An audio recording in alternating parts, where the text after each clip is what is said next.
Stashing high upside prospects before they debut? Great idea. I'm glad to see all the other platforms are catching on. Look, I've been doing this for a couple years now, and we even do it for football. You didn't think you could beat the breakout in fantasy football? Yes, you can. More to come on that on the other channel this season. But look, I do this because I don't want to be in that scramble, battling it out in the waiver wire, having to bid up on Fab to get a big name prospect when I could have just picked him up for free the week or two before. The tricky thing here is not who to pick up. You already know who the biggest prospects are.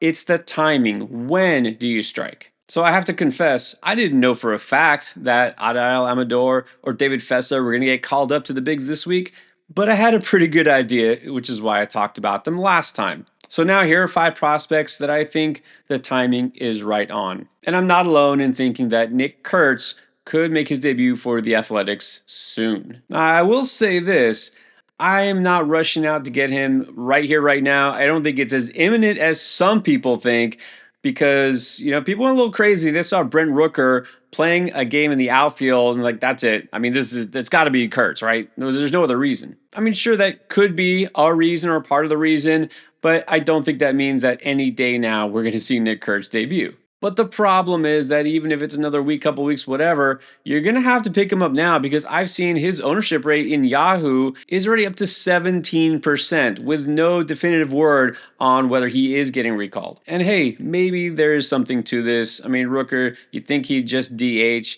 because of his elbow injury that he's recovering from, but I don't know that they're going to want him in the outfield full time either just to make room for Kurtz. So again, this could go either way, but look, at some point you figure they've got to call him up because he's just mashing at the AAA level. After 2 weeks in April, Kurtz hitting 367 with 7 home runs. Kurtz has massive power from the left side. This is why he was drafted 4th overall just last year.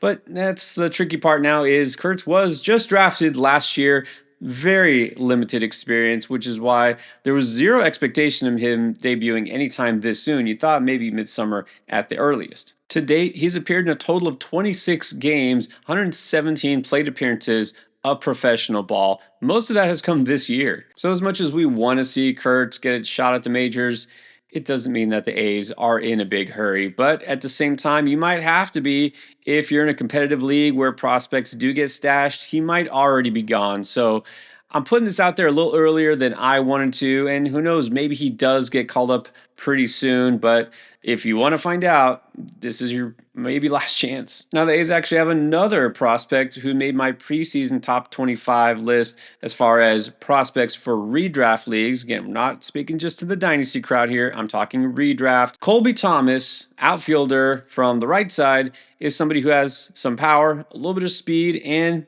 is overall developing a pretty nice fantasy profile. So far in the early season, he's hitting 264s, got 3 home runs, and a steal. He's also there at AAA Las Vegas alongside Nick Kurtz.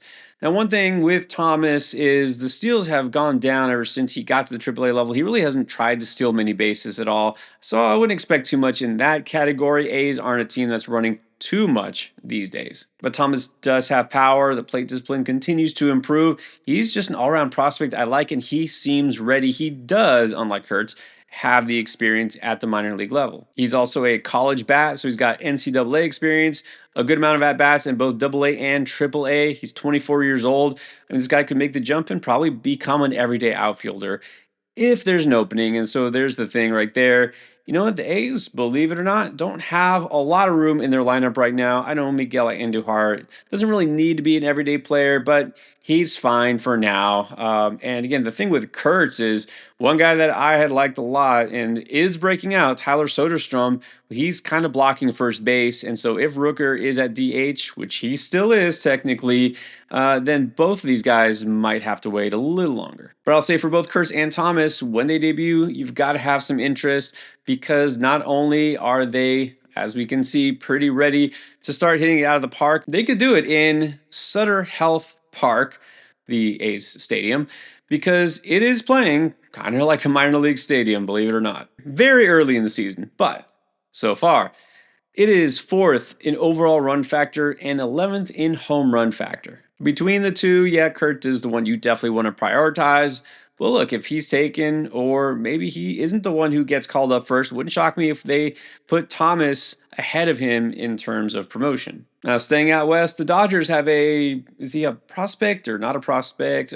I don't know, but Sung Kim, who was signed as a free agent from Korea, he looks ready now. It was actually expected he would be the starting second baseman or at least compete for that job coming out of camp, but no, they didn't see what they wanted in spring. They decided to give him some time in the minors. It looks like that time might be very short. Right now, Kim is slashing 293, 359, 603 because he's got 3 homers, 7 doubles, 13 RBIs, and 4 steals. Now, I point out the slash line, not just the batting average, because you notice with the homers and the doubles, that power, all these extra base hits, like, where are they coming from? He didn't even do this in the KBO. His slash line last year in Korea was 326. That's a pretty good average. 383 and 458. He had a total of 11 home runs. He also had 30 steals. So this was supposed to be more speed than power.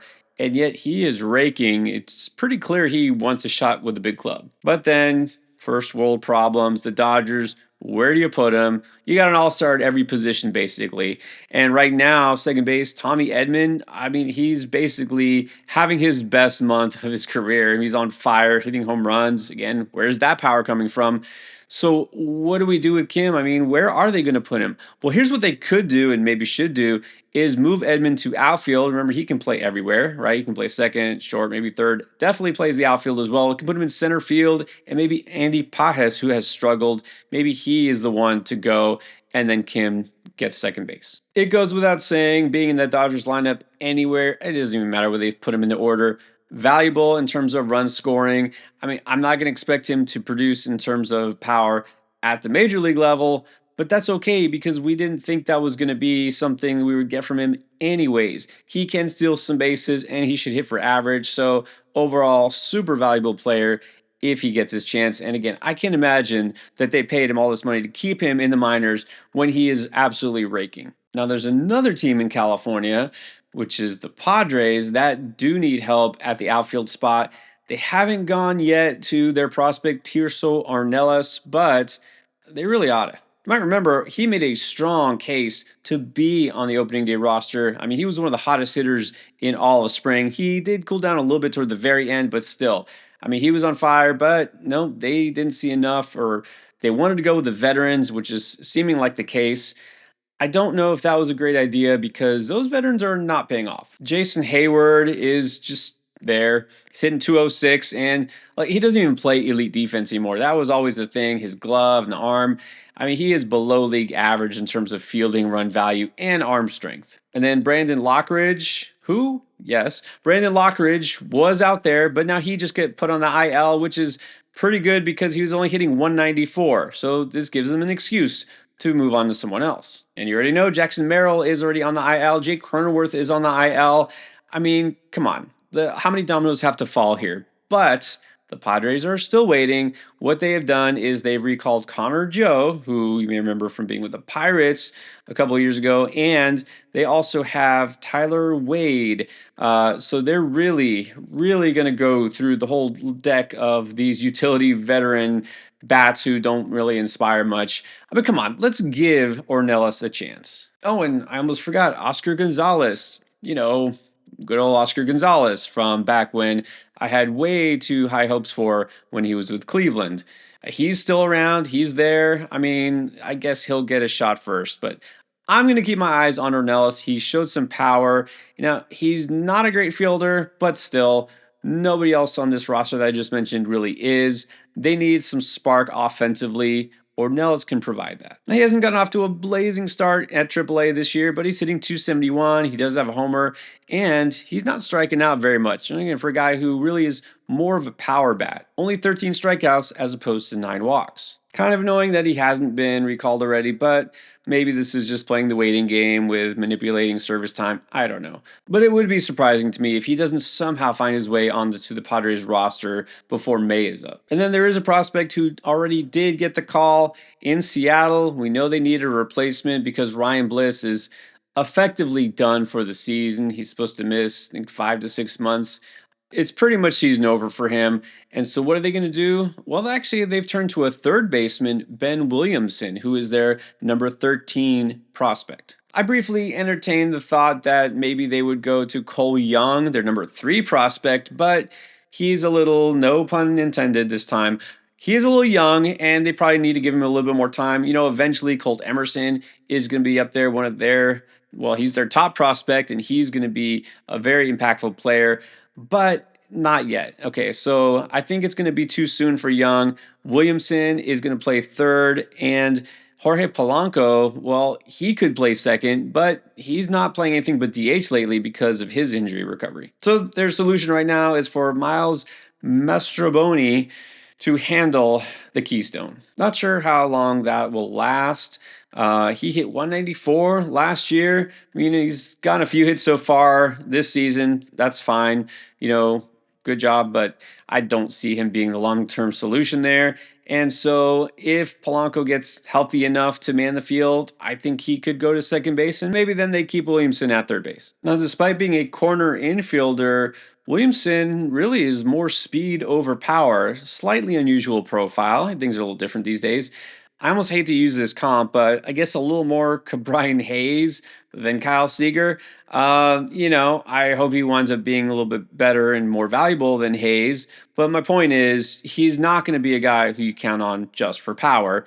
He could steal some bases, sure, and the batting average is what you're going to look for, right? In that Mariners lineup, can he ignite some sort of a spark? Can he get on base enough to kind of help you a little bit in each category? We shall see. Williamson was hitting 281 before getting called up this season at AAA. Last year, across 2 levels, he hit 283. All right, so with a guy who doesn't strike out very much, you know what? Maybe he can at least be decent, get you a floor in that sense. Not rushing out to pick him up everywhere unless it's a deep league, maybe an AL only league for the time being. But as always, when a guy gets a chance, don't be surprised if he overperforms. And so at least keep an eye out. Get a jump on your league mates by grabbing these prospects that may provide valuable to you now before it's too late. Also, don't forget the waiver wire video for last week. You can find out who should already be on your roster if you need help.